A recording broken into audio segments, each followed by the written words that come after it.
Hey Eagle fans, this is EaglefanKarl. This is going to be a little bit of a different video. I want to do a little social commentary on something that relates to tomorrow, to Monday night's game. And now that we're playing this team, it's sort of hard for me to avoid something I've been doing all year. Maybe you've picked up on my videos this year that whenever I've been referring to this team, I have not been calling them by their nickname. I've only been referring to them as Washington. That is a conscious choice on my part this year, and that has a lot to do, many different reasons. Obviously, it's considered a racial slur among Native Americans, and that's the reason they object to it.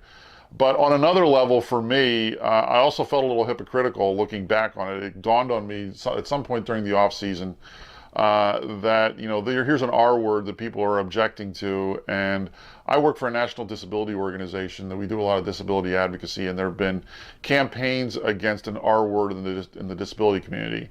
A slur that many of us probably used as kids. When you wanted to call someone stupid, you used this R word instead. And, you know, that was a word I used as a kid, and it wasn't right then. But it's really taken on a meaning. You know, it didn't start out that way. It started out as, you know, initially as a medical term.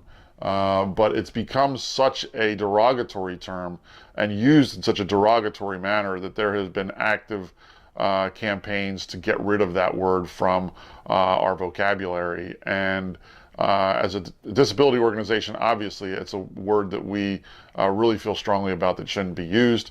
And it's a word that when I hear people use it, if I feel close enough to them, I'll say, hey, listen, would you bother not using that word anymore? So if I'm going to do what I can to get rid of that R word, it's a little hypocritical of me to continue to use another R word. So that's the reason that I decided that, you know, in this instance, because of the meaning that word has among the Native American community, that it's a word I'm not going to use anymore. Another thing as it relates to the R word in the disability community, it's sort of fitting that I'm making this video on the weekend that we're celebrating the life of President George H.W. Bush as he passed away. And the main thing that it means to me as a person with a disability is, you know, his lasting legacy for me and for the disability community is going to be signing the Americans with Disabilities Act. And that was something that happened in 1990. And 1990 was the year that I graduated from high school. So I have been, my entire adult life has been lived basically with the protections of the ADA.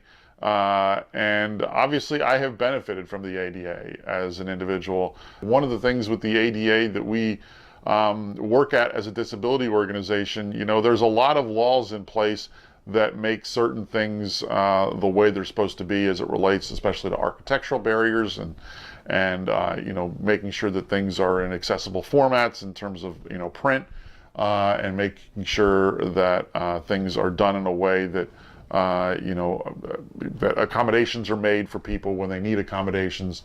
But the one thing that the law does not do that needs to be done is change attitudes. And that we often talk about, yes, there are architectural barriers for people with disabilities, but there are also attitudinal barriers for people with disabilities.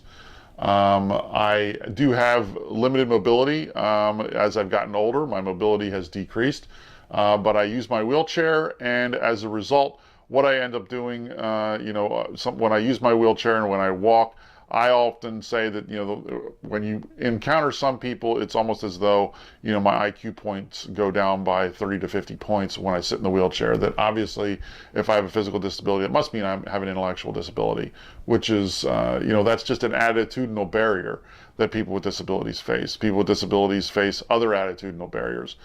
And one of the attitudinal barriers that still exists is the frequent use and complete disregard for what the R word means in the disability community, how hurtful it can be towards people with intellectual disabilities. And it's a word that we need to get rid of from our vocabulary.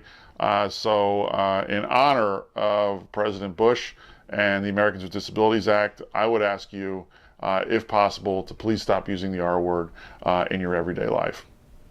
That's a little bit of a different video, a little social commentary there. It's not usually something I do, but given some of the recent events, I thought it was appropriate for me to take some time to go ahead and do that. So those are my thoughts. I'll go ahead and check in with my prediction video for the Washington game. Until then, fly Eagles fly.